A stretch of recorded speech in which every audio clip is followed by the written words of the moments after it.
Sponsored by Jeans Chrysler Dodge Jeep and Ram, the official dealership of Life in Alaska.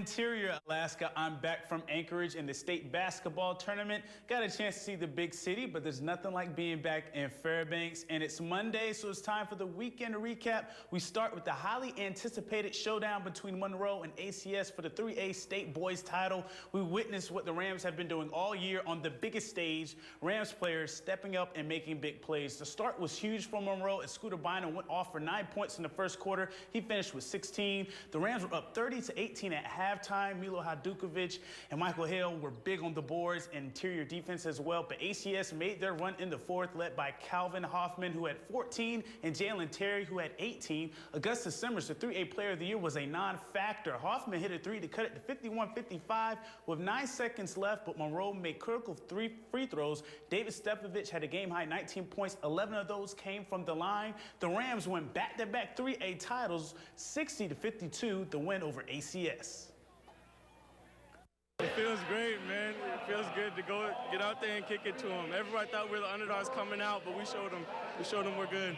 You didn't really see me in the last 2 state championship games, so I had to come to play this year, and I did. So we won it this year, baby. What does the second straight title mean to you? It means we got to work hard and get a third one. That's what it means.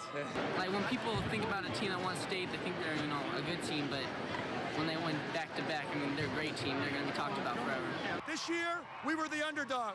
In life, I've always been better when I'm up against it than when I'm not, and I think my teams have been that way.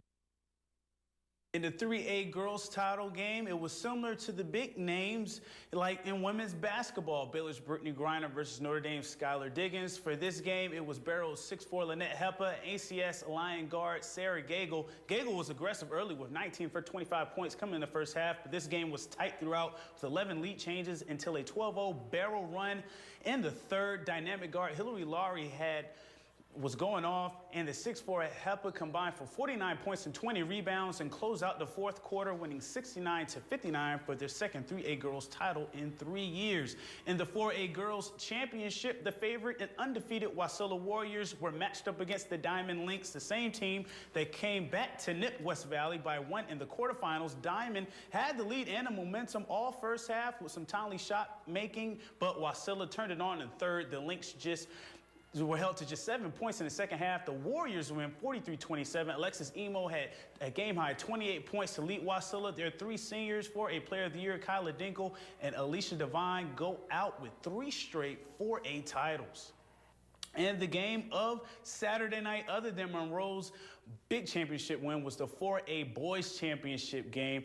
This exemplified what March Madness Alaska is all about, with an overwhelming favorite in Service facing an underdog East team, but East was the only team to beat Service, and that was on a buzzer beater. Service wanted to prove that was a fluke. East showed it wasn't. Service was rolling early for 3.5 quarters, led by senior Marquez Robinson's 19 points. Service was up 11 at the half and 15 in the third. Then East went on a 17-0 run and took a 46-43 lead. Service was tight. The T-Birds outscored Service 47-29 in the second half.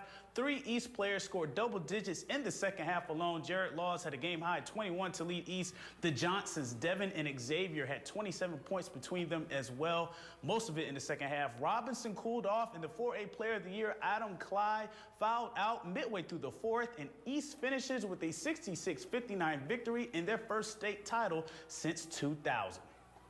Now, other interior teams and players had respectable performances in March Madness this weekend as well. Lathrop's freshman Ruthie Hebert was named to the 4A All-Tournament team, as was fellow Malamute Gabriel Cunningham in the boys tournament. Monroe sent 3 to the All-Tournament team: Jalen McCullough, Scooter Bynum, and Tyler Wells. Hutchinson's Mimi Wood and Ellie Veazey were All-Tournament selections too. The Hutchinson girls finished third in state with a 46-29 win over Sika. The Lathrop boys were good for fourth in a 58-41 win over Palmer, and the West Valley girls team won the Sportsmanship Award for this year's tournament. The Ice Dogs' reign at the top of the West Division was shorter than Leprechauns. Fairbanks was riding a 9-game winning streak, but were upended in a 5-4 shootout loss on Friday night to Kenais. to Kenai. Saturday was a chance to bounce back. Kenai's Zach Lazaro wasn't having it. Lazaro's hat trick was the difference in the 5-2 win for the Brown Bears Saturday night. Special teams was key as well, with Kenai killing 4 penalties and scoring on 2 out of 7 power play chances. Jason Angus led the Ice Dogs with a goal and an assist. The Ice Dogs are 2 points behind Wenatchee with 2 games left in the regular season. Now, the Ice Dogs' last 2 regular season games are at home this weekend against Kenai with the Air Alaska Cup on the line. And that will do it for sports tonight. Thanks for rocking with me for a little while. Tomorrow we'll have a story on the ASAA State Championship Tournament in terms of the changes that have been made and how they affected this year's tournament. We talked to ASAA State Championships Director Isaiah Freeman about that at the tournament. For more KTVF State Tournament highlights, check out KTVF 11 Sports YouTube channel this week. And stay cool, Alaska. Mike Schultz has your full weather forecast coming up next, and we'll catch you next time.